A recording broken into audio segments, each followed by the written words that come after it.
Di Galeri Kehidupan Kaum Sosialita Jakarta, keluarga Anindita dan Baskara adalah sebuah mahakarya. Lukisan mereka dipajang di dinding paling depan, di bawah sorotan lampu paling terang. Dari luar, bingkainya terbuat dari emas murni, sebuah pernikahan yang telah berjalan 7 tahun, diberkahi kemapanan finansial yang kokoh dan citra pasangan idaman yang membuat banyak orang iri. Baskara Anggoro, dengan perawakannya yang tegap dan senyumnya yang mampu meluluhkan dewan direksi paling alot sekalipun, adalah suami yang sempurna. Anindita Laksmi, dengan keanggunan alaminya dan kecerdasan yang terpancar dari sorot matanya yang teduh, adalah istri yang melengkapi kesempurnaan itu. Rumah mereka di salah satu kawasan elit di Jakarta Selatan adalah bukti nyata dari narasi kesuksesan tersebut. Bangunan 2 lantai bergaya modern tropis itu seolah bernapas dengan kemewahan yang tidak norak. Taman vertikal menghiasi salah satu dinding ruang keluarga, di mana sebuah piano besar berwarna hitam mengilat berdiri dengan angkuh, meski jarang disentuh. Foto-foto perjalanan mereka ke Santorini, Kyoto saat sakura bermekaran, hingga pegunungan Alpen di Swiss, tertata rapi di sepanjang koridor lantai 2. Semuanya adalah properti panggung untuk sebuah pertunjukan yang Anindita sadari. Pemeran utamanya sudah lama tidak lagi mengikuti naskah. Retaknya tidak datang tiba-tiba seperti petir di siang bolong. Ia merambat pelan, seperti akar pohon yang diam-diam menghancurkan fondasi rumah. Awalnya adalah hal-hal kecil yang Anindita coba abaikan. Dianggapnya sebagai bumbu dalam pernikahan, atau mungkin hanya perasaannya yang terlalu sensitif. Baskara mulai sering pulang larut. Alasan klasiknya adalah rapat mendadak dengan klien, atau proyek baru yang butuh perhatian ekstra. Dulu, sesibuk apapun Baskara, ia akan menyempatkan diri mengirim pesan singkat berisi gambar makanan di ruang rapat atau sekadar keluhan lucu tentang kliennya. Sekarang, ponselnya seolah menjadi benteng yang tak bisa ditembus. Notifikasi dimatikan, dan layarnya selalu menghadap ke bawah saat diletakkan di atas meja. Kemudian, datanglah aroma itu. Sebuah aroma parfum wanita yang asing, melekat samar di kerah kemeja atau jas yang Baskara kenakan. Bukan aroma parfum rekan kerja wanita di kantornya yang sudah Anindita kenali. Ini adalah wangi yang lebih manis, lebih provokatif, dengan sentuhan mask yang sensual. Saat Anindita pertama kali menanyakannya, Baskara tertawa ringan. Mungkin tadi berpapasan dengan seseorang di lift. Sayang, kamu tahu kan lift kantor di jam pulang kerja seperti apa? Jawabnya, terlalu lancar, terlalu siap. Anindita hanya tersenyum, namun di dalam hatinya, alarm pertama berbunyi nyaring. Keretakan itu semakin jelas ketika Baskara mulai membangun jarak emosional. Percakapan mereka menjadi dangkal, lebih banyak membahas jadwal dan logistik rumah tangga daripada perasaan atau mimpi. Sentuhan fisik menjadi mekanis, sebuah formalitas sebelum tidur, bukan lagi ungkapan kerinduan. Baskara seringkali sudah terlelap saat Anindita naik ke tempat tidur, atau masih terjaga dengan ponsel di tangan. Cahayanya yang kebiruan menari-nari di wajahnya yang serius, seolah sedang menyelesaikan urusan negara, bukan sekadar membalas pesan. Anindita mencoba. Ia merencanakan makan malam romantis di rumah, memasak hidangan favorit Baskara. Suaminya itu memuji masakannya, namun matanya lebih sering melirik jam tangan. Anindita mengajaknya berlibur akhir pekan ke villa mereka di puncak. Baskara menolaknya dengan alasan lelah dan butuh istirahat di rumah. Namun Anindita tahu, istirahat versinya adalah mengunci diri di ruang kerja dengan ponsel menempel di telinga. Kecurigaan Anindita bukan lagi sekadar firasat, melainkan sebuah hipotesis yang butuh satu bukti valid untuk menjadi teori yang tak terbantahkan. Dan bukti itu datang pada suatu hari Rabu yang mendung. Baskara sedang mandi, dan ponselnya yang biasanya ia bawa seperti organ tubuh tambahan, tertinggal di atas nakas. Sebuah notifikasi surel muncul di layar kunci. Dari maskapai penerbangan. Subjeknya, konfirmasi pembayaran dan tiket elektronik. Tangan Anindita gemetar. Ia tahu ini adalah pelanggaran privasi, sebuah garis yang seharusnya tidak ia lewati.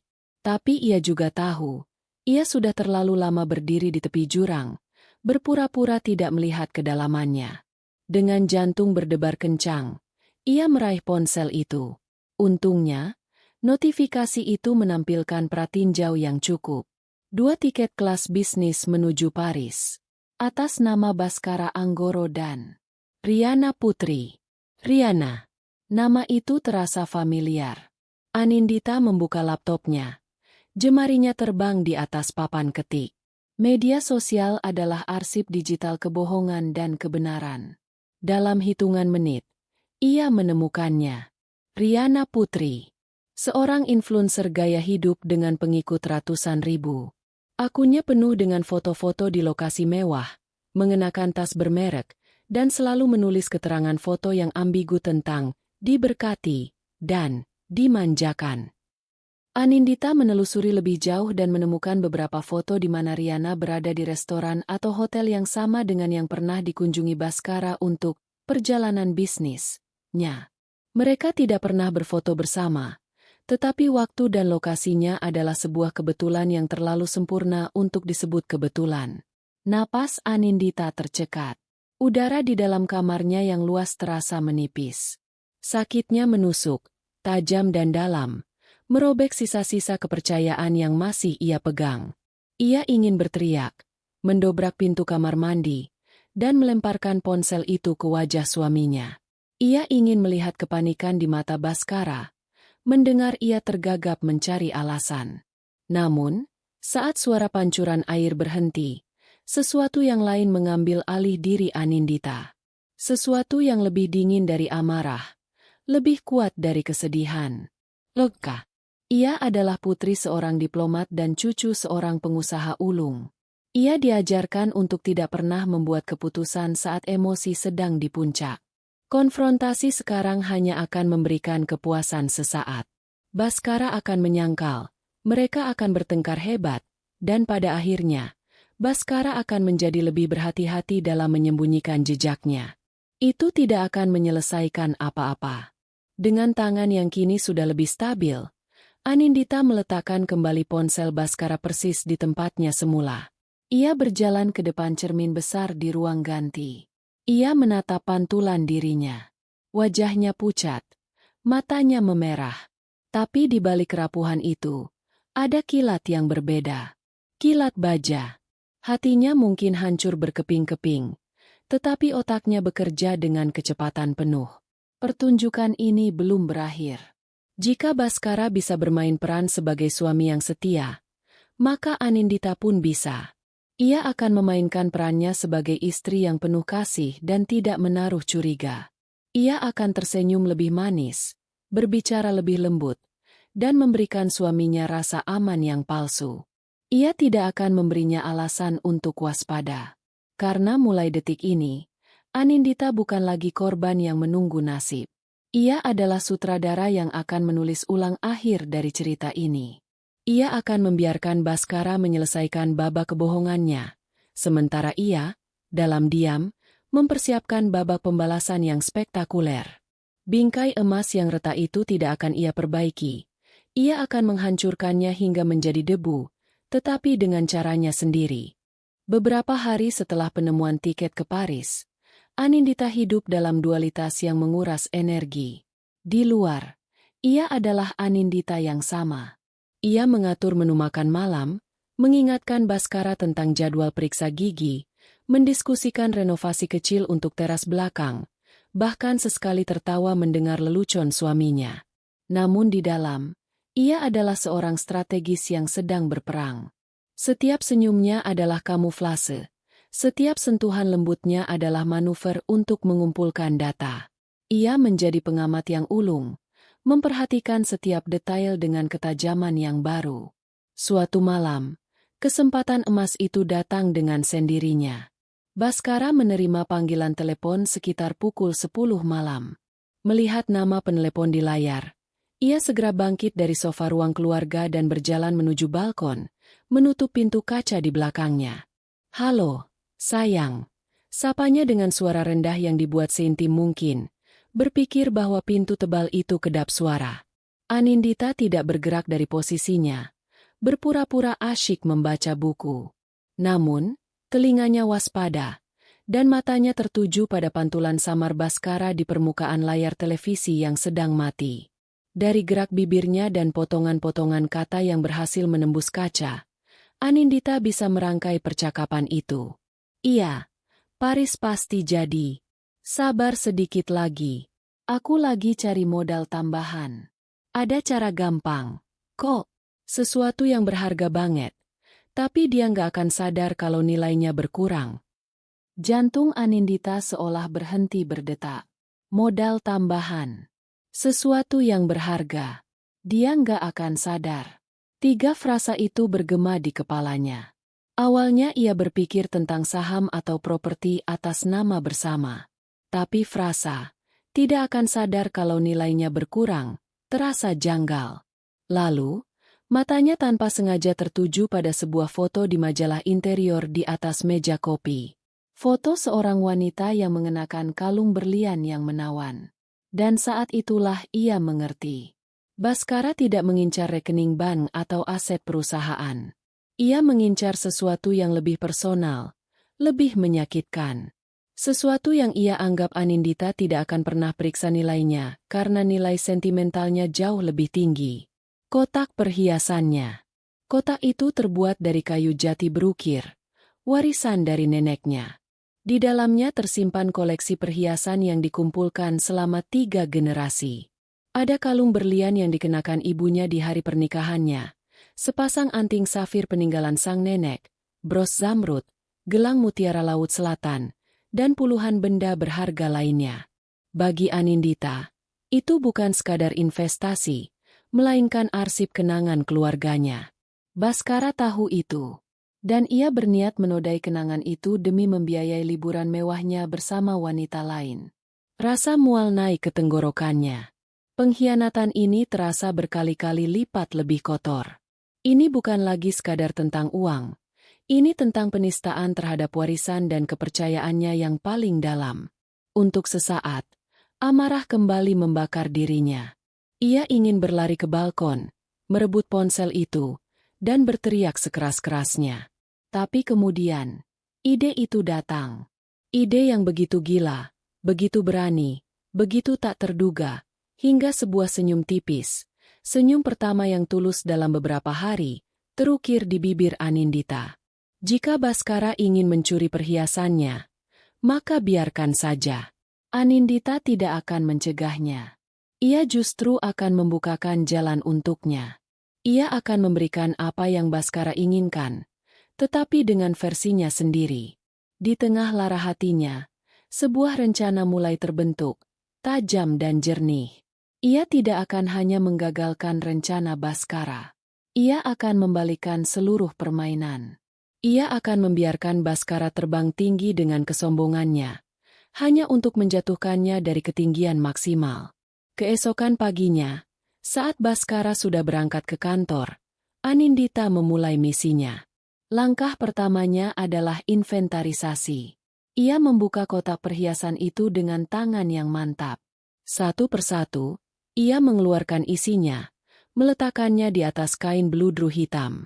Dengan kamera ponselnya, ia memotret setiap perhiasan dari berbagai sudut, menangkap setiap detail, setiap kilau, setiap cacat kecil yang hanya diketahui oleh pemiliknya. Ia juga memindai semua sertifikat keaslian yang ia simpan terpisah di dalam brankas. Dokumentasi adalah kunci. Langkah kedua, dan yang paling krusial, adalah menemukan pengrajin yang tepat. Ia tidak bisa pergi ke sembarang toko emas. Ia butuh seorang seniman, seorang maestro pemalsu yang karyanya nyaris tak bisa dibedakan dari aslinya oleh mata telanjang. Melalui koneksi seorang teman lama ayahnya yang bergerak di bisnis lelang barang seni, Anindita mendapatkan sebuah nama, Pak Tirtayasa. Seorang pengrajin tua di kawasan kota tua yang reputasinya legendaris di kalangan kolektor. Ia dikenal mampu membuat replika benda antik dengan presisi yang menakjubkan. Menggunakan mobil yang berbeda dari biasanya dan berpakaian sederhana agar tidak menarik perhatian, Anindita pergi menemuinya. Bengkel kerja Pak Tirta tersembunyi di sebuah gang sempit, berbau logam dan minyak poles. Anindita menunjukkan foto-foto perhiasannya. Saya butuh duplikat dari semua ini, kata Anindita dengan suara tenang. Bukan sekadar mirip. Saya ingin setiap gram beratnya, setiap pantulan cahayanya, setiap goresan kecilnya, sama persis. Gunakan material terbaik untuk replika, kristal Swarovski kualitas tertinggi, perak berlapis rhodium, zirkonia kubik kelas A. Saya ingin ini terlihat seperti barang asli senilai miliaran rupiah. Pak Tirta menatap Anindita lekat-lekat. Matanya yang sudah dimakan usia seolah mampu membaca niat di balik permintaan aneh itu. Ia tidak banyak bertanya. Ia hanya mengangguk pelan. Ini akan memakan waktu dan biaya yang tidak sedikit, Bu, katanya. Waktu dan biaya bukan masalah, jawab Anindita tegas. Kerahasiaan adalah yang utama. Selama 2 minggu ke depan, Anindita menjalani kehidupan ganda yang paling intens. Siang hari, ia adalah istri yang sempurna. Malam hari, ia menyelinap keluar untuk memantau proses pembuatan replika di bengkel Pak Tirta. Ia melihat bongkahan kristal dipotong dan diasah hingga kilaunya menyerupai berlian asli. Ia menyaksikan lelehan perak dibentuk menjadi anting dan kalung yang identik dengan miliknya. Setiap detail ia periksa dengan teliti. Proses ini, alih-alih membuatnya semakin sedih, justru memberinya kekuatan. Setiap potongan perhiasan palsu yang selesai dibuat terasa seperti satu langkah lebih dekat menuju pembalasan. Sementara itu, Anindita mulai menjalankan perannya dengan lebih meyakinkan. Ia sengaja lupa mengunci kotak perhiasannya. Suatu pagi saat sarapan, ia dengan santai bercerita pada Baskara. Tadi malam aku mimpi nenek, Mas. Jadi kangen. Aku sampai buka-buka kotak perhiasan peninggalan beliau. Rasanya tenang lihat semua kenangan itu masih tersimpan baik. Ia melihat kilat aneh di mata Baskara saat ia mengucapkan itu. Umpan telah ditelan.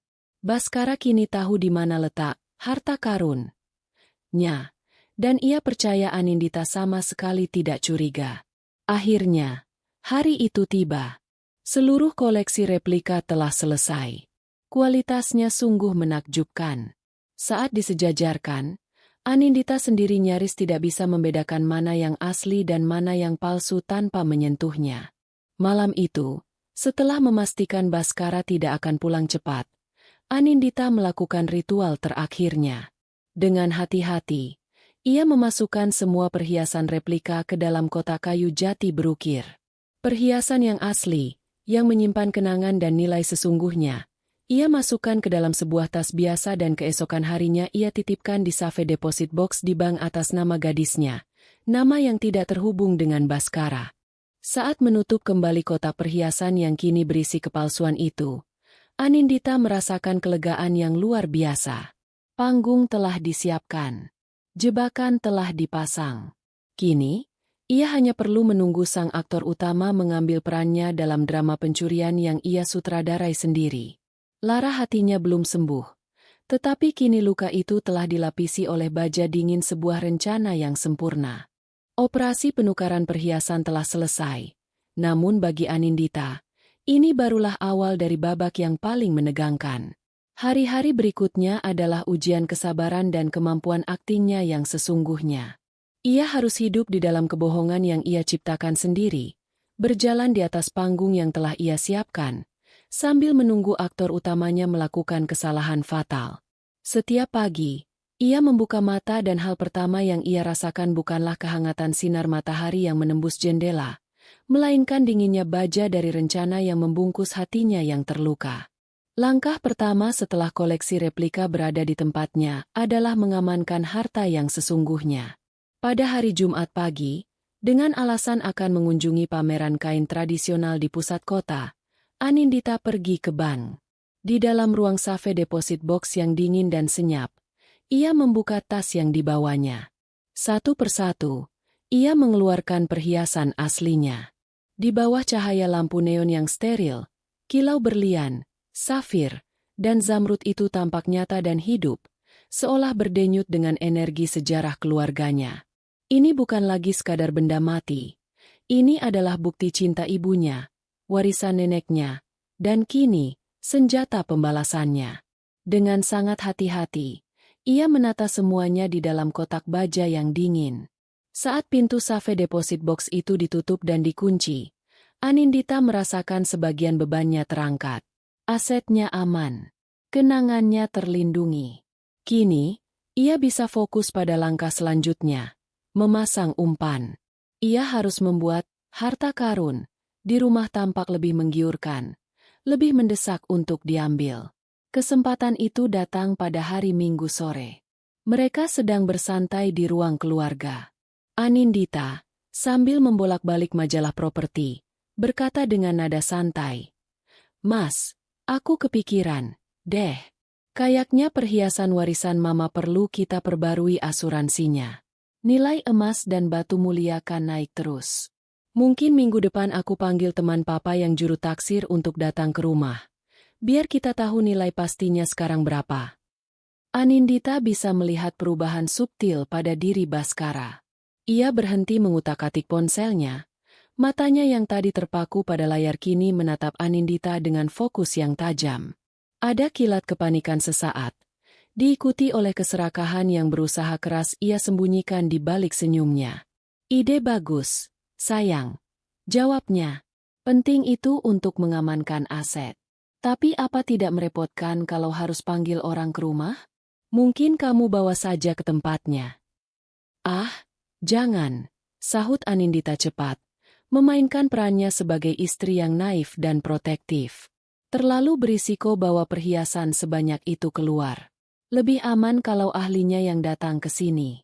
Lagi pula, aku juga mau tanya-tanya soal perawatannya." Umpan itu sempurna. Dengan menyebut akan memanggil juru taksir, Anindita telah menciptakan sebuah tenggat waktu imajiner di kepala Baskara. Ia harus bertindak sebelum juru taksir itu datang dan berpotensi mengungkap kualitas perhiasan yang sebenarnya jika Baskara hanya mengambil sebagian. Ia harus mengambil semuanya, dan ia harus melakukannya segera. Sejak saat itu, Anindita memperhatikan suaminya menjadi lebih gelisah. Baskara jadi lebih sering memeriksa sistem keamanan rumah melalui aplikasi di ponselnya, mungkin untuk mencari titik buta. Ia juga beberapa kali kedapatan menatap ke arah kamar tidur mereka dengan tatapan yang aneh, seolah sedang memvisualisasikan rute pencuriannya. Anindita membiarkan semua itu terjadi, sambil terus mengumpulkan amunisi. Ia memasang aplikasi perekam suara tersembunyi di ponselnya, yang aktif secara otomatis setiap kali ia meninggalkan ruangan tempat ia dan Baskara berada. Hasilnya adalah koleksi bukti yang mengerikan. Desahan mesra Baskara saat menelepon Riana, janji-janji manis tentang Menara Eiffel dan Kanal Venesia, dan diskusi detail tentang bagaimana mereka akan mencairkan aset curian mereka begitu tiba di Eropa. "Nanti kita jual kalung yang paling besar dulu di Jenewa." Suara Baskara terdengar jelas di rekaman. "Di sana pasarnya bagus. Mereka tidak akan banyak tanya. Uangnya bisa kita pakai untuk beli jam tangan Patek Philippe yang kamu mau itu." Mendengarkan rekaman itu membuat perut Anindita melilit, tetapi ia menahan emosinya. Ini adalah bukti. Ini adalah paku terakhir untuk peti mati pernikahan mereka dan reputasi Baskara. Sementara itu, Anindita juga mulai memainkan peran istri yang sedikit lebih boros dari biasanya. Ia membeli beberapa gaun desainer, memesan perabot baru, dan secara terbuka membahas rencananya untuk berlibur bersama teman-temannya ke Jepang. Tujuannya adalah untuk menciptakan narasi di kepala Baskara bahwa Anindita sedang menghabiskan banyak uang, sehingga jika perhiasan itu hilang, Baskara bisa menanamkan ide bahwa mungkin Anindita sendiri yang menjualnya diam-diam untuk membiayai gaya hidupnya, sebuah tuduhan yang bisa ia gunakan untuk membela diri jika diperlukan. Seminggu berlalu seperti dalam film slow motion. Setiap interaksi terasa penuh makna tersembunyi. Makan malam mereka bukan lagi sekadar makan malam, melainkan pertemuan antara seorang mangsa yang pura-pura tidak tahu dan seorang predator yang merasa dirinya sangat cerdas. Rumah mewah mereka bukan lagi sebuah surga, melainkan sebuah panggung megah yang didekorasi untuk sebuah malam pencurian. Anindita tahu waktunya sudah dekat. Ia bisa merasakannya dari cara Baskara menatapnya. Ada campuran rasa bersalah yang sekilas, namun tertutup oleh arogansi dan antisipasi kemenangan. Ia menatap istrinya seolah sedang mengucapkan selamat tinggal dalam diam, tidak menyadari bahwa orang yang benar-benar sedang mengucapkan selamat tinggal adalah Anindita. Malam itu, ia akan mengucapkan selamat tinggal pada suaminya, pada pernikahannya, dan pada kehidupan lama yang penuh kepalsuan. Operasi penukaran perhiasan telah selesai, namun bagi Anindita, ini barulah awal dari babak yang paling menegangkan. Hari-hari berikutnya adalah ujian kesabaran dan kemampuan aktingnya yang sesungguhnya. Ia harus hidup di dalam kebohongan yang ia ciptakan sendiri, berjalan di atas panggung yang telah ia siapkan, sambil menunggu aktor utamanya melakukan kesalahan fatal. Setiap pagi, ia membuka mata dan hal pertama yang ia rasakan bukanlah kehangatan sinar matahari yang menembus jendela, melainkan dinginnya baja dari rencana yang membungkus hatinya yang terluka. Langkah pertama setelah koleksi replika berada di tempatnya adalah mengamankan harta yang sesungguhnya. Pada hari Jumat pagi, dengan alasan akan mengunjungi pameran kain tradisional di pusat kota, Anindita pergi ke bank. Di dalam ruang safe deposit box yang dingin dan senyap, ia membuka tas yang dibawanya. Satu persatu, ia mengeluarkan perhiasan aslinya. Di bawah cahaya lampu neon yang steril, kilau berlian, safir, dan zamrud itu tampak nyata dan hidup, seolah berdenyut dengan energi sejarah keluarganya. Ini bukan lagi sekadar benda mati. Ini adalah bukti cinta ibunya, warisan neneknya, dan kini, senjata pembalasannya. Dengan sangat hati-hati, ia menata semuanya di dalam kotak baja yang dingin. Saat pintu safe deposit box itu ditutup dan dikunci, Anindita merasakan sebagian bebannya terangkat. Asetnya aman. Kenangannya terlindungi. Kini, ia bisa fokus pada langkah selanjutnya, memasang umpan. Ia harus membuat harta karun di rumah tampak lebih menggiurkan, lebih mendesak untuk diambil. Kesempatan itu datang pada hari Minggu sore. Mereka sedang bersantai di ruang keluarga. Anindita, sambil membolak-balik majalah properti, berkata dengan nada santai, "Mas, aku kepikiran, deh. Kayaknya perhiasan warisan mama perlu kita perbarui asuransinya. Nilai emas dan batu mulia kan naik terus. Mungkin minggu depan aku panggil teman papa yang juru taksir untuk datang ke rumah. Biar kita tahu nilai pastinya sekarang berapa." Anindita bisa melihat perubahan subtil pada diri Baskara. Ia berhenti mengutak-atik ponselnya. Matanya yang tadi terpaku pada layar kini menatap Anindita dengan fokus yang tajam. Ada kilat kepanikan sesaat, diikuti oleh keserakahan yang berusaha keras ia sembunyikan di balik senyumnya. "Ide bagus, sayang," jawabnya. "Penting itu untuk mengamankan aset. Tapi apa tidak merepotkan kalau harus panggil orang ke rumah? Mungkin kamu bawa saja ke tempatnya." "Ah, jangan," sahut Anindita cepat, memainkan perannya sebagai istri yang naif dan protektif. "Terlalu berisiko bawa perhiasan sebanyak itu keluar. Lebih aman kalau ahlinya yang datang ke sini. Lagi pula, aku juga mau tanya-tanya soal perawatannya." Umpan itu sempurna. Dengan menyebut akan memanggil juru taksir, Anindita telah menciptakan sebuah tenggat waktu imajiner di kepala Baskara. Ia harus bertindak sebelum juru taksir itu datang dan berpotensi mengungkap kualitas perhiasan yang sebenarnya jika Baskara hanya mengambil sebagian. Ia harus mengambil semuanya, dan ia harus melakukannya segera. Sejak saat itu, Anindita memperhatikan suaminya menjadi lebih gelisah. Baskara jadi lebih sering memeriksa sistem keamanan rumah melalui aplikasi di ponselnya, mungkin untuk mencari titik buta. Ia juga beberapa kali kedapatan menatap ke arah kamar tidur mereka dengan tatapan yang aneh, seolah sedang memvisualisasikan rute pencuriannya. Anindita membiarkan semua itu terjadi, sambil terus mengumpulkan amunisi. Ia memasang aplikasi perekam suara tersembunyi di ponselnya, yang aktif secara otomatis setiap kali ia meninggalkan ruangan tempat ia dan Baskara berada. Hasilnya adalah koleksi bukti yang mengerikan. Desahan mesra Baskara saat menelepon Riana, janji-janji manis tentang Menara Eiffel dan Kanal Venesia, dan diskusi detail tentang bagaimana mereka akan mencairkan aset curian mereka begitu tiba di Eropa. Nanti kita jual kalung yang paling besar dulu di Jenewa. Suara Baskara terdengar jelas di rekaman. Di sana pasarnya bagus. Mereka tidak akan banyak tanya. Uangnya bisa kita pakai untuk beli jam tangan Patek Philippe yang kamu mau itu.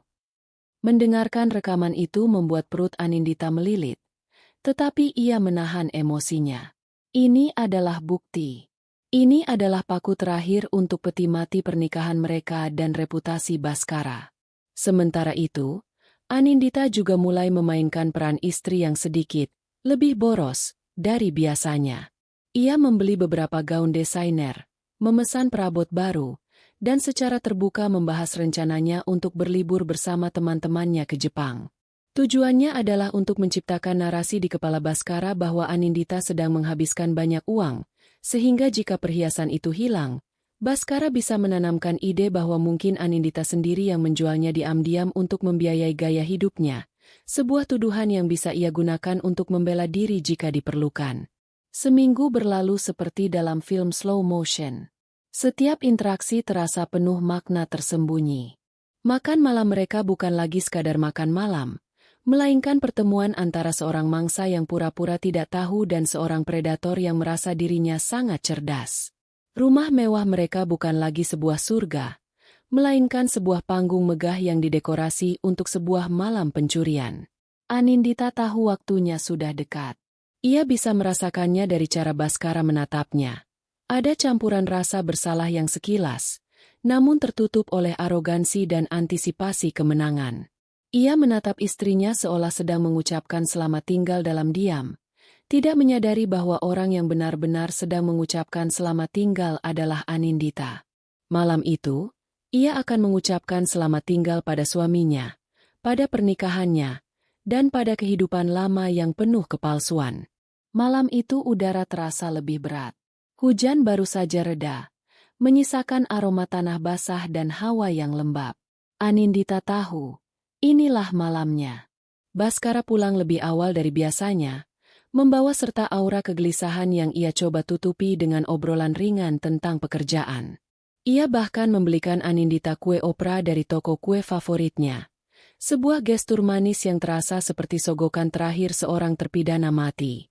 Mereka makan malam dalam keheningan yang canggung, hanya ditemani denting pelan alat makan di atas piring porselen. Anindita memainkan perannya dengan sempurna.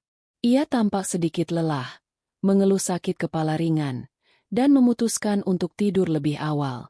Aku minum obat dulu ya, Mas. Kepalaku pusing sekali, katanya. Sebuah kalimat yang sengaja ia rancang untuk memberi sinyal bahwa ia akan tidur nyenyak. Pada pukul 10:30, Anindita sudah berada di dalam selimut, membelakangi sisi tempat tidur Baskara. Ia memejamkan mata, mengatur napasnya agar terdengar teratur dan dalam, seperti orang yang sudah terlelap. Namun, setiap saraf di tubuhnya tegang, setiap indranya waspada. Kegelapan di dalam kamar tidur bukan lagi menenangkan, melainkan panggung yang menunggu aktornya naik. Telinganya menjadi radar, menyaring setiap suara, desiran AC, tetesan sisa air hujan dari atap, dan detak jantungnya sendiri yang terasa begitu keras di rongga dadanya. 1 jam berlalu. Anindita hampir saja goyah, berpikir mungkin ia salah perhitungan. Tapi kemudian, ia mendengarnya. Suara derit yang sangat pelan dari sisi tempat tidur Baskara. Suaminya telah bangkit. Anindita tidak bergerak sedikit pun. Bahkan saat ia merasakan sedikit getaran di kasur. Ia terus bernapas dengan irama yang sama. Lalu terdengar langkah kaki tanpa suara. Langkah seseorang yang berusaha keras untuk tidak menimbulkan bunyi di atas lantai parket. Baskara bergerak melintasi ruangan menuju ruang ganti, tempat meja rias Anindita berada. Anindita membuka matanya sedikit. Hanya celah kecil, cukup untuk melihat siluet suaminya yang bergerak dalam temaram lampu tidur. Jantungnya berdebar semakin kencang. Ini dia, momen yang telah ia rancang dan tunggu. Ia mendengar suara laci meja rias ditarik dengan sangat perlahan, menghasilkan suara gesekan kayu yang serak. Lalu, klik pelan dari kait kuningan kotak perhiasan warisan neneknya. Anindita membayangkan jari-jari suaminya menyentuh perhiasan palsu itu, merasakan beratnya yang meyakinkan, melihat kilaunya yang menipu di bawah cahaya remang-remang. Sebuah ironi yang pahit dan memuaskan. Keheningan berlangsung selama beberapa menit. Baskara mungkin sedang mengagumi hasil curiannya. Kemudian, Anindita mendengar suara resleting tas dibuka dan ditutup, diikuti oleh langkah kaki yang sama pelannya kembali menuju tempat tidur. Derit kasur kembali terdengar. Baskara sudah kembali ke posisinya. Bagi dunia luar, tidak ada yang terjadi. Tapi di dalam kamar itu, sebuah pengkhianatan besar baru saja selesai dieksekusi. Anindita tetap memejamkan mata, memaksa dirinya untuk tenang hingga fajar menyingsing. Tidur adalah hal yang mustahil malam itu. Pagi harinya, Anindita menunggu hingga Baskara masuk ke kamar mandi. Inilah waktunya untuk pertunjukan puncak. Ia bangkit dari tempat tidur, berjalan ke meja rias seolah hendak bersiap-siap. Ia berhenti sejenak, lalu mengeluarkan pekikan tertahan, diikuti oleh sebuah jeritan panik yang terdengar sangat nyata. "Mas! Mas Baskara!" Ia berlari ke pintu kamar mandi dan menggedornya dengan brutal. "Mas, cepat keluar!" "Ya Tuhan!" Baskara keluar dengan handuk melilit pinggangnya. Wajahnya dipenuhi buih cukur dan ekspresi kaget yang sudah ia latih. "Ada apa? Anin? Kamu kenapa?" "Perhiasanku." Kotaknya isinya kosong. Anindita menyeret Baskara ke meja rias, menunjuk kotak kayu yang terbuka dan kosong. Air mata, yang dipicu oleh campuran emosi nyata dan akting brilian, mulai mengalir deras di pipinya. Ia ambruk ke lantai, tubuhnya gemetar hebat. "Dirampok, kita kemasukan perampok. Mas, semua perhiasan mama dan nenek hilang." Penampilan Anindita begitu meyakinkan hingga untuk sesaat. Baskara sendiri tampak ragu. Tapi ia cepat menguasai diri dan memainkan perannya. Ia memeluk Anindita, menenangkannya dengan kata-kata klise. "Tenang, sayang, tenang. Kamu yakin? Mungkin kamu pindahkan." "Tidak," jerit Anindita. "Aku tidak pernah memindahkannya. Semalam masih ada di sana. Semuanya hilang, Mas. Semuanya." "SSSST oke, kata Baskara. Suaranya berusaha terdengar menenangkan. "Kita harus lapor polisi sekarang juga." Ini adalah bagian dari rencananya, untuk menunjukkan bahwa ia tidak bersalah. "Polisi?" isak Anindita. "Benar, kita harus panggil polisi." 1 jam kemudian, 2 orang petugas polisi sudah berada di kamar mereka. Anindita, dengan mata bengkak dan suara bergetar, menceritakan kronologi penemuannya. Baskara berdiri di sisinya, tampak seperti suami yang protektif dan hancur, memberikan keterangan tambahan dan menekankan betapa berharganya nilai perhiasan itu, baik secara finansial maupun emosional. Ia bahkan dengan fasih menyebutkan bahwa tidak ada tanda-tanda pembobolan, menunjukkan kemungkinan pelaku adalah orang yang sangat profesional. Saat polisi sedang memeriksa seluruh rumah, Baskara memeluk Anindita di sudut ruangan. "Aku janji, sayang," bisiknya di telinga Anindita. Napasnya berbau kopi pagi dan kebohongan. "Aku akan lakukan apa saja untuk menemukan perhiasan itu kembali. Aku akan kerahkan semua koneksiku. Kamu jangan khawatir." Anindita hanya mengangguk lemah dalam pelukannya, menyandarkan kepalanya yang pusing di dada suaminya. Ia bisa merasakan detak jantung Baskara yang tenang dan stabil, detak jantung seorang penjahat yang yakin ia telah melakukan kejahatan sempurna. Di balik wajahnya yang basah oleh air mata palsu, Anindita tersenyum dalam hati. Drama telah selesai. Laporan polisi telah dibuat, memberinya catatan resmi tentang kehilangan tersebut. Baskara merasa tak tersentuh. Sempurna. Tikus itu sudah masuk sepenuhnya ke dalam perangkap. Sekarang, Ia hanya perlu menunggu waktu yang tepat untuk menjepretnya. Ribuan kilometer jauhnya, di dalam kepompong mewah kabin kelas bisnis, Baskara Anggoro menyesap champagne-nya dan tersenyum. Di sisinya, Riana Putri sedang sibuk mengambil selfie, memastikan sudut pengambilan gambarnya menangkap logo maskapai penerbangan yang prestisius di sandaran kepala.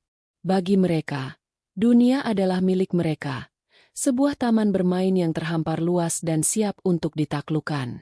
Aku tidak sabar untuk belanja sepuasnya, cicit Riana, meletakkan kepalanya di bahu Baskara. Bayangkan wajah teman-temanku saat aku posting foto dengan tas Birkin baru dari Paris. Apapun untukmu, sayang, jawab Baskara, merasa seperti seorang raja. Perasaan bersalahnya terhadap Anindita telah menguap, digantikan oleh adrenalin kemenangan. Ia telah berhasil melakukan kudeta sempurna. Ia mendapatkan wanita muda yang memujanya dan modal tak terbatas untuk memanjakannya. Sementara istrinya di rumah mungkin sedang meratapi nasib sialnya. Ia merasa jenius, tak terkalahkan. Kedatangan mereka di Paris adalah sebuah perayaan kemewahan. Sebuah sedan Mercedes hitam menunggu mereka di Bandara Charles de Gaulle, membawa mereka melintasi kota menuju istana sementara mereka. Sebuah kamar suite di Four Seasons Hotel George V. Dari jendela kamar mereka yang besar, menara Eiffel berkilauan, tampak begitu dekat seolah bisa mereka sentuh. Riana menjerit kecil penuh kegembiraan dan langsung sibuk merekam room tour untuk konten media sosialnya. Hari-hari berikutnya adalah kabut kebahagiaan yang mahal. Pagi hari diisi dengan sarapan croissant dan kopi di kafe-kafe pinggir jalan yang cantik, diikuti dengan penyerbuan ke butik-butik paling eksklusif di Rue du Faubourg Saint-Honor dan Avenue Montaigne. Baskara mengeluarkan kartu kreditnya tanpa ragu. Kantong belanja dari Chanel, Dior, Hermes, dan Louis Vuitton menumpuk di kamar hotel mereka seperti piala. Riana bermandikan kemewahan, dan Baskara bermandikan puja-puji dari kekasih mudanya. Kamu hebat banget, Mas, bisik Riana suatu malam, saat mereka makan malam di sebuah restoran berbintang Michelin. Bisa mendapatkan semua ini. Istrimu di rumah lagi nangis-nangis meratapi perhiasan tuanya kali ya? Kasihan, deh. Baskara tertawa. Biarkan saja. Dia terlalu sibuk dengan dunianya yang membosankan untuk mengerti permainan tingkat tinggi seperti ini. Namun, surga mereka yang dibangun di atas kebohongan itu membutuhkan bahan bakar yang tidak sedikit. Pengeluaran mereka jauh melebihi perkiraan. Riana, yang seleranya semakin mahal setiap harinya, kini menginginkan sebuah jam tangan Patek Philippe Nautilus yang ia lihat di majalah. Harganya setara dengan sebuah apartemen di Jakarta. Uang tunai yang telah disiapkan Baskara dari dana perusahaan mulai menipis. Jam tangan itu, harganya mahal sekali, RI, kata Baskara sedikit ragu saat Riana menunjukkannya. Wajah Riana langsung berubah masam. Katanya apapun untukku? Kalau cuma segitu aja nggak sanggup, buat apa aku sama kamu? Ancamnya dengan nada manja yang berbahaya. Baskara tahu ia tidak punya pilihan. Ia harus menjaga citranya sebagai pria super kaya di mata Riana. Inilah saatnya untuk menjalankan fase kedua dari rencananya. Ia mengeluarkan sebuah kantong bludru hitam dari brankas kamar hotel. Di dalamnya, sebuah kalung berlian imitasi berkilauan dengan angkuh. Itu adalah replika dari perhiasan termahal dalam koleksi Anindita. Tenang, sayang, katanya dengan penuh percaya diri. Aku punya solusinya. Ini hanya salah satu dari investasi kita. Besok, kita terbang ke Jenewa.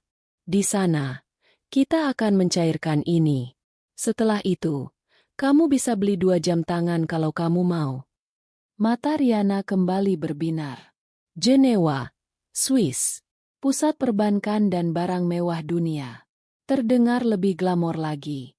Penerbangan singkat ke Jenewa terasa seperti perjalanan menuju puncak dunia. Mereka mendarat dengan perasaan superioritas yang meluap-luap.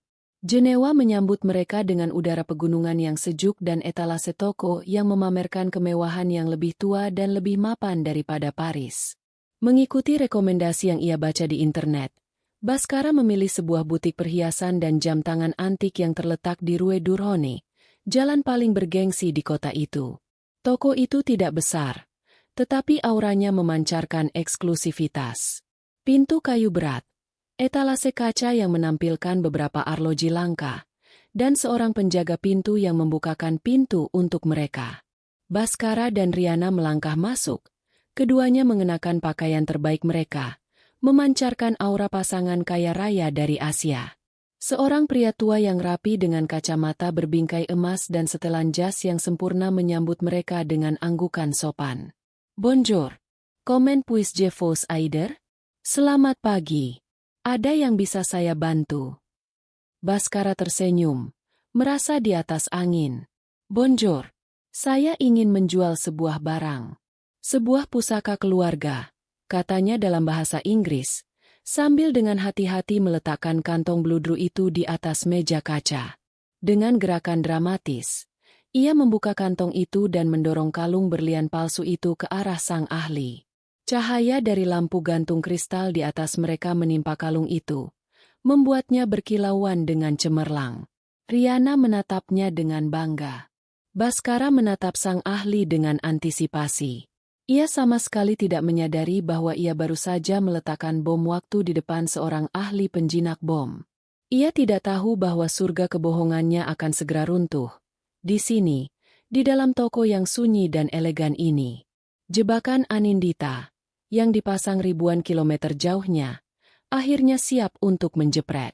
Pria tua ahli perhiasan itu, yang memperkenalkan dirinya sebagai Monsieur Dubois, mengambil kalung itu dengan gestur yang penuh hormat, seolah sedang menangani artefak bersejarah. Ia meletakkannya di atas nampan beludru berwarna navy, membiarkan cahaya toko yang terang menyorot setiap fatet dari batu-batu yang berkilauan itu. Baskara bersandar sedikit ke depan, senyum puas tersungging di bibirnya. Riana, di sisinya, sudah membayangkan bunyi denting mesin kasir dan jam tangan Patek Philippe melingkar di pergelangan tangannya. Monsieur Dubois mengambil loupe, kaca pembesar kecil yang biasa digunakan para ahli perhiasan, dan menempelkannya ke matanya. Dengan konsentrasi penuh, ia mulai memeriksa detail kalung itu. Ia mengamatinya dari ujung ke ujung, dari pengaitnya yang rumit hingga ke setiap cabang dan dudukan batu. Keheningan di dalam toko terasa pekat, hanya dipecah oleh suara samar dari jam-jam dinding antik yang berdetak dalam harmoni yang tenang. Baskara merasa sedikit tidak sabar. Itu adalah peninggalan era kolonial, katanya, mencoba menambahkan sedikit bobot sejarah pada kebohongannya. Dibuat oleh pengrajin dari Eropa untuk keluarga bangsawan di Jawa. Monsieur Dubois tidak menanggapi. Ia meletakkan loupenya dan mengambil sebuah alat kecil seperti pena dari lacinya. Sebuah diamond tester. Ia menyentuhkan ujung alat itu ke salah satu batu terbesar di tengah kalung. Tidak ada bunyi. Lampu indikator tidak menyala. Ia mencobanya lagi pada batu yang lain. Hasilnya sama. Wajahnya tetap tenang, tanpa ekspresi. Namun Baskara mulai merasakan firasat buruk yang dingin merayap di punggungnya. Setelah melakukan pengujian singkat pada logamnya, Monsieur Dubois meletakkan semua peralatannya. Ia menatap Baskara, bukan dengan tatapan menuduh, melainkan dengan tatapan seorang dokter yang akan menyampaikan diagnosis yang berat. Tuan, mulainya dengan suara yang datar dan sopan. Ini adalah sebuah karya yang sangat indah.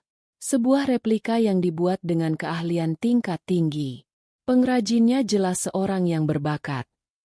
Otak Baskara butuh beberapa detik untuk memproses kata, replika. Replika? Apa maksud Anda? Itu berlian asli. Saya punya sertifikatnya di rumah. Tambahnya dengan sedikit gagap. Monsieur Dubois menggelengkan kepalanya dengan pelan. Maafkan saya, Tuan. Batu-batu ini adalah cubik zirconia kualitas terbaik, dan logamnya adalah perak murni yang dilapisi rhodium untuk mencegah oksidasi dan memberikan kilau seperti platinum. Kualitas pengerjaannya luar biasa. Saya akui, tapi zirkonia tetaplah zirkonia, bukan berlian. Nilainya mungkin hanya 1% dari nilai barang aslinya. Dunia Baskara seolah runtuh dalam sekejap. Tidak mungkin, serunya. Suaranya naik 1 oktav. Anda pasti salah. Coba periksa lagi. Alat Anda mungkin rusak. Riana, yang sedari tadi mendengarkan dengan bingung, akhirnya menangkap inti dari percakapan itu. Kata, palsu, replika, dan zirkonia berdengung di telinganya. Wajahnya yang tadi berseri-seri karena antisipasi, kini memucat pasi, lalu berubah menjadi merah padam karena amarah dan rasa malu yang luar biasa. Palsu? Desisnya pada Baskara. Suaranya tajam seperti pecahan kaca. Jadi kamu bawa aku jauh-jauh ke sini untuk menjual perhiasan palsu? Kamu bohongi aku. Tidak, sayang, dengarkan dulu. Baskara mencoba meraih tangan Riana, tetapi ditepis dengan kasar. Penipu, teriak Riana. Tak peduli lagi dengan sopan santun di tempat mewah itu. Jadi selama ini kamu cuma pamer pakai barang palsu? Kamu tidak sekaya yang aku kira? Kamu membohongiku. Keributan itu membuat Monsieur Dubois mengerutkan kening. Sikap profesionalnya yang tenang kini berganti dengan kewaspadaan yang dingin. Ia melihat kepanikan di mata Baskara dan amarah di wajah Riana. Dan ia mengerti apa yang sedang terjadi. Ini bukan sekadar kesalahan identifikasi. Ini adalah percobaan penipuan. Tuan, kata Monsieur Dubois dengan nada yang kini lebih tegas dan dingin. Mencoba menjual barang palsu dengan klaim sebagai barang asli adalah pelanggaran serius di Swiss. Jika Anda terus bersikeras, saya tidak punya pilihan lain selain menghubungi pihak berwenang. Ancaman itu menyadarkan Baskara sepenuhnya. Polisi, penjara di negeri orang. Skandal internasional. Kepanikannya mencapai puncak. Ia tidak bisa berpikir jernih. Semua rencananya yang brilian, semua kesombongannya, hancur lebur di atas meja beludru berwarna navy itu, di samping sebuah kalung palsu yang kini terlihat norak dan murahan di matanya. Tidak perlu, katanya tergagap. Pasti ada kesalahan. Mungkin saya yang salah ambil. Maaf sudah mengganggu waktu Anda. Dengan tangan gemetar, ia menyapu kalung itu kembali ke dalam kantong beludrunya dan menarik lengan Riana yang masih membeku karena marah. Ayo kita pergi, desaknya. Mereka keluar dari toko itu dengan tergesa-gesa, diiringi oleh tatapan dingin Monsieur Dubois dan penjaga pintu. Begitu berada di trotoar Rue Durhone yang elegan, di bawah tatapan orang-orang yang lalu lalang, bendungan amarah Riana jebol. Kamu mempermalukanku, pekiknya, mendorong Baskara dengan keras. Semua tas ini, liburan ini, apa semuanya juga palsu? Apa kamu sebenarnya tidak punya uang? Jawab aku. Ini tidak seperti yang kamu pikirkan. RI. Ada yang salah. Pasti Anindita, dia pasti sudah menukarnya. Baskara mencoba mencari kambing hitam. Otaknya yang panik akhirnya sampai pada satu-satunya kemungkinan logis. Kemungkinan yang membuatnya merasa lebih bodoh dari siapapun di dunia. Oh, jadi sekarang kamu menyalahkan istrimu?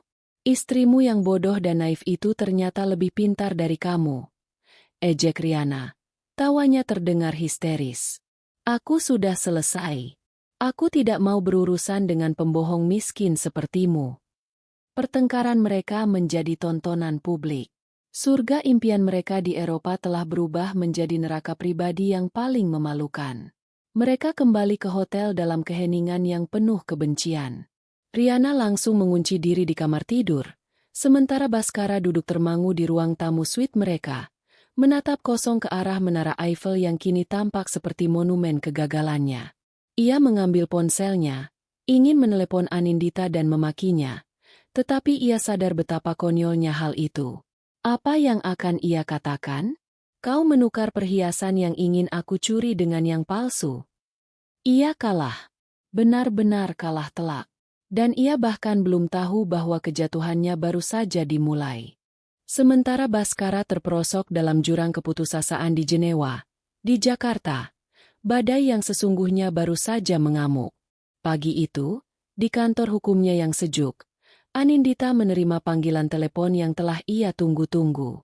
Di seberang sana, suara Ratna Wijojo terdengar tenang namun penuh kemenangan. Selamat pagi, Bu Anindita. Penetapan sita marital dari pengadilan sudah keluar. Efektif sejak 1 jam yang lalu, semua aset atas nama suami Anda, aset bersama, dan rekening utama perusahaan Anggoro Group telah dibekukan. Anindita memejamkan matanya sejenak. Sebuah senyum tipis terukir di bibirnya. Ia tidak merasakan kegembiraan yang meluap-luap, melainkan sebuah kepuasan yang dingin dan dalam. Rasanya seperti langkah terakhir dalam sebuah permainan catur yang panjang telah dijalankan, dan lawannya kini dalam posisi skakmat. Terima kasih banyak atas kerja cepatnya, Bu Ratna. Ini baru permulaan, jawab Ratna. Sekarang, mari kita nyalakan apinya.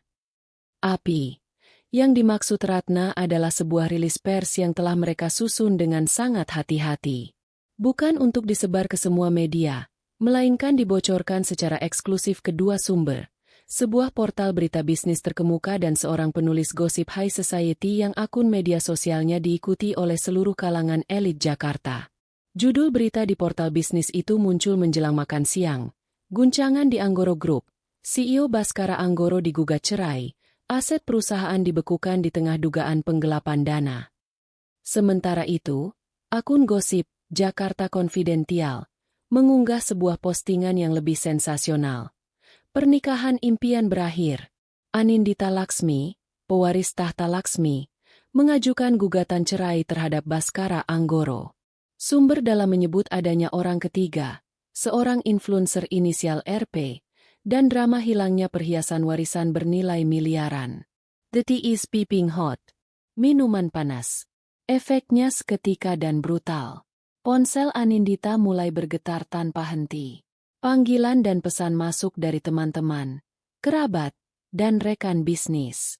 Kali ini, ia menjawabnya. Dengan nada yang terkontrol dan penuh martabat, ia membenarkan berita perceraian itu, memainkan peran sebagai korban yang tegar. Simpati mengalir deras untuknya. Reputasi Baskara, yang dibangunnya bertahun-tahun, hancur dalam hitungan jam. Ia bukan lagi pengusaha muda yang cemerlang, melainkan seorang suami bejat, penipu, dan pengkhianat. Badai itu tidak hanya menghantam lingkaran sosial mereka, tetapi juga dunia bisnis. Para investor dan mitra kerja Baskara panik. Pembekuan aset perusahaan berarti semua proyek terhenti, semua pembayaran tertunda. Mereka yang dulu memuji visi Baskara kini mempertanyakan integritasnya. Di tengah badai itu, Anindita melangkah masuk ke kantor Anggoro Group. Karyawan yang berpapasan dengannya menatap dengan campuran rasa ingin tahu, kasihan, dan takut. Namun, Anindita berjalan dengan kepala tegak. Aura kekuasaan yang tak terbantahkan mengelilinginya. Ia langsung menuju ruang rapat dewan direksi, di mana beberapa anggota dewan, yang sebagian besar adalah orang-orang kepercayaan ayahnya, telah menunggunya. Seperti yang Anda semua sudah dengar, mulai Anindita, suaranya tenang namun memegang otoritas penuh. Perusahaan sedang dalam krisis. Baskara, untuk sementara waktu, tidak dapat menjalankan tugasnya. Sebagai salah satu pemegang saham utama dan atas nama keluarga Laksmi yang merupakan investor awal perusahaan ini, saya akan mengambil alih kendali operasional untuk sementara waktu. Tidak ada yang membantah. Mereka tahu bahwa di saat seperti ini, Anindita adalah satu-satunya harapan untuk menstabilkan kapal yang sedang oleng ini. Jauh di Jenewa, Baskara sama sekali tidak menyadari tsunami yang telah melanda kehidupannya di Jakarta. Setelah pertengkaran hebat, Riana akhirnya setuju untuk tidak meninggalkannya. Dengan syarat Baskara harus segera membelikannya tiket pulang ke Jakarta. Terserah bagaimana caranya. Mereka tiba di konter maskapai di bandara dengan sisa-sisa harga diri mereka. 2 tiket kelas bisnis ke Jakarta, penerbangan paling awal, kata Baskara pada petugas, sambil menyodorkan kartu kredit andalannya. Petugas itu menggesek kartu tersebut. Maaf, Tuan, kartu Anda ditolak. Baskara mengerutkan kening. Ia mengeluarkan kartu lain dari dompetnya. Coba yang ini. Ditolak juga, Tuan. Keringat dingin mulai membasahi pelipis Baskara. Ia mencoba kartu debitnya. Maaf, dana tidak mencukupi. Keputusasaan mulai mencengkeramnya. Ia menyingkir dari antrean. Wajahnya pucat. Dengan tangan gemetar, ia menelepon call center prioritas banknya di Jakarta. Setelah melalui beberapa verifikasi keamanan, suara operator di seberang terdengar dingin dan formal. Mohon maaf, Bapak Baskara Anggoro. Kami tidak bisa memproses transaksi apapun dari rekening Anda. Sesuai dengan surat penetapan dari Pengadilan Negeri Jakarta Selatan nomor 237 PDTG 2025 PN Jakarta Sel, seluruh aset dan rekening atas nama Anda telah dibekukan hingga ada pemberitahuan lebih lanjut. Ponsel itu terlepas dari genggaman Baskara dan jatuh ke lantai dengan bunyi gedebuk pelan. Bu! Seluruh asetnya dibekukan. Kata-kata itu bergema di kepalanya. Anindita. Ini semua perbuatan Anindita. Istrinya yang ia anggap lemah dan penurut itu telah melancarkan serangan balik yang begitu cepat, begitu telak, dan begitu menghancurkan. Ia kini terdampar di negeri orang, tanpa uang, dengan seorang kekasih yang menatapnya dengan pandangan jijik, dan sebuah kehidupan di Jakarta yang telah hancur berkeping-keping. Sementara itu, di ruang rapat Anggoro Group, Anindita baru saja menutup rapat dewan direksi. Ia menatap keluar jendela, memandang cakrawala Jakarta yang sibuk. Ia tidak merasakan kemenangan yang membara, melainkan ketenangan yang dingin. Ia telah mengambil kembali apa yang menjadi miliknya. Ia bukan lagi korban. Ia adalah sang ratu yang telah merebut kembali kerajaannya. Dan sang raja yang terbuang itu bahkan belum memulai perjalanannya yang panjang dan memalukan untuk pulang. Perjalanan pulang Baskara adalah antitesis dari keberangkatannya yang penuh gaya. Kemewahan kelas bisnis berganti menjadi kursi sempit di kelas ekonomi, terjepit di antara seorang ibu dengan bayi yang menangis dan seorang pria yang mendengkur. Ia berhasil membeli tiket satu arah itu setelah melalui penghinaan terbesar dalam hidupnya, menjual jam tangan Rolex-nya, satu-satunya barang berharga asli yang ia kenakan, kepada seorang pedagang di Jenewa dengan harga jauh di bawah pasaran. Riana sudah meninggalkannya 2 hari sebelumnya. Setelah menyadari Baskara benar-benar tidak punya uang sepeser pun, ia menelepon salah satu pengagumnya di Jakarta dan berhasil mendapatkan tiket pulang, meninggalkan Baskara di hotel tanpa sepatah kata pun.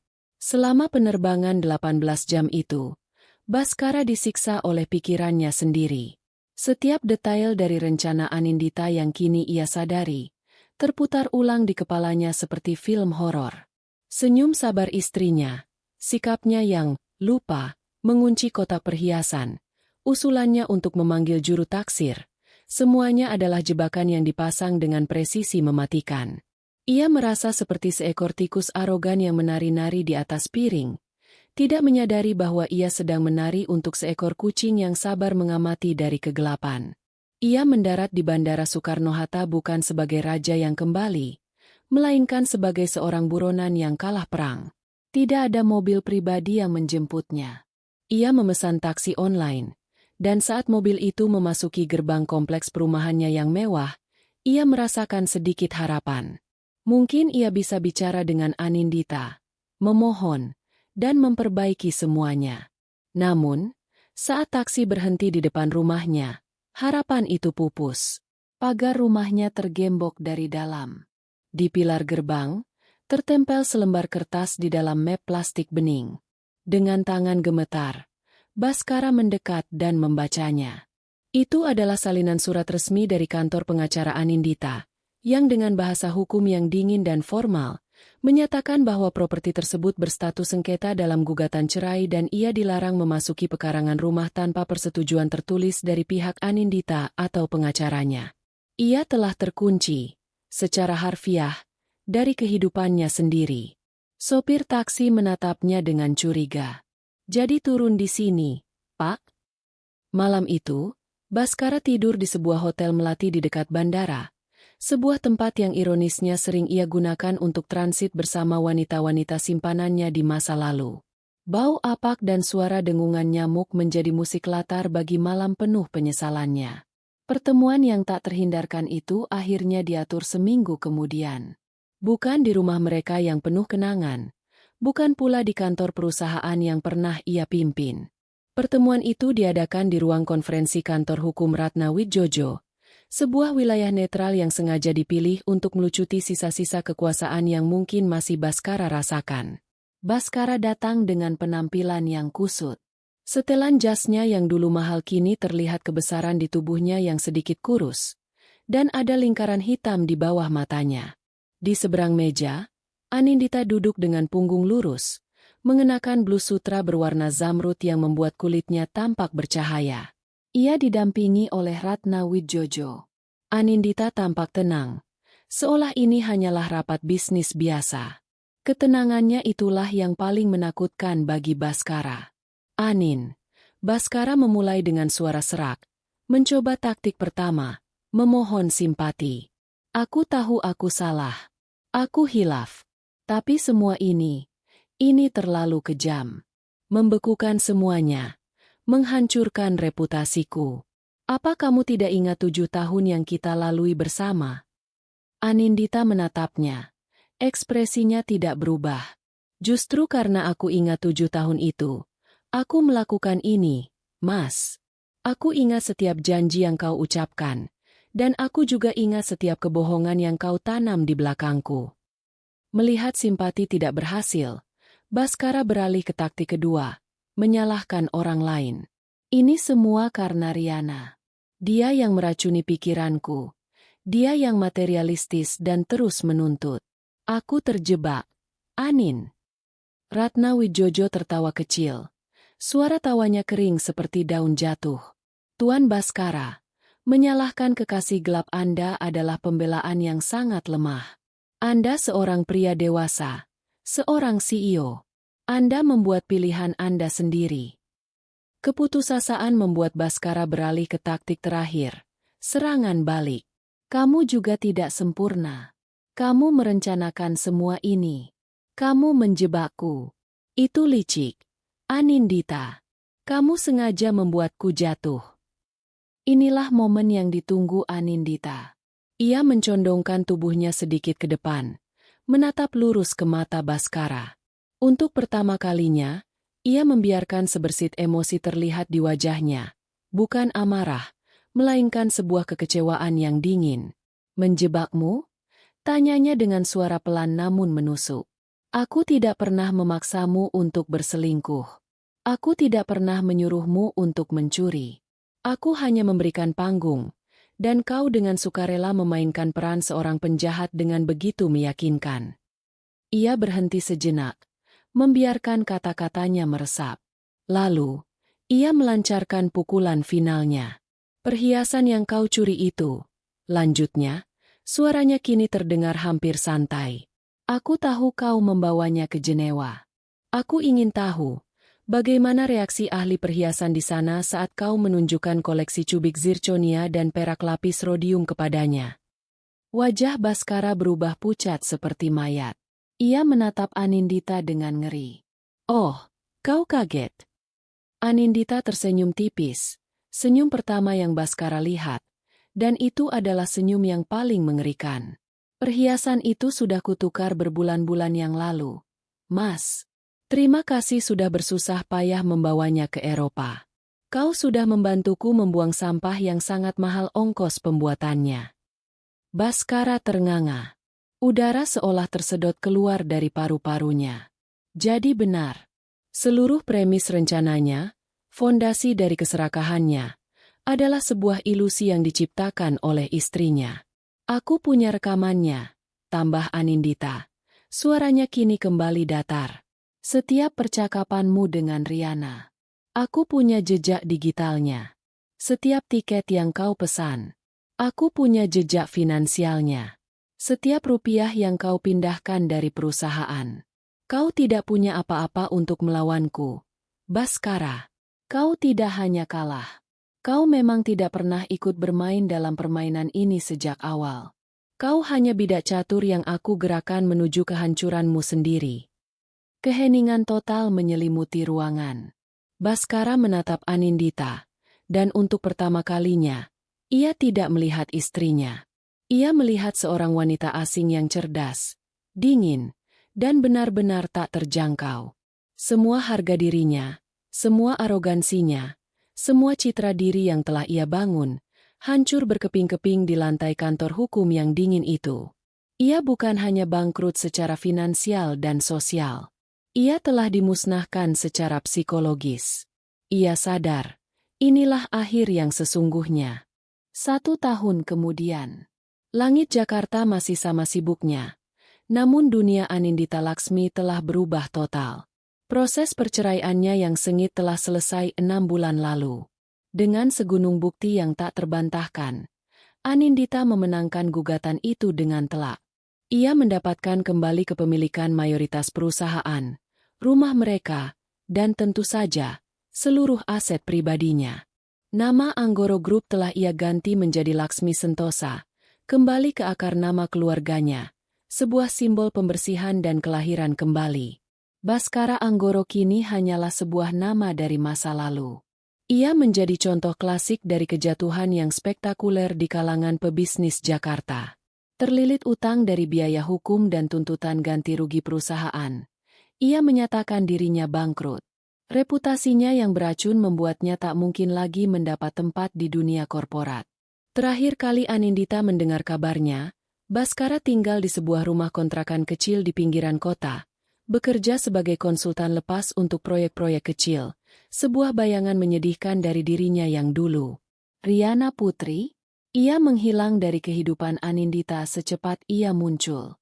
Setelah skandal itu meledak, ia sempat menonaktifkan media sosialnya.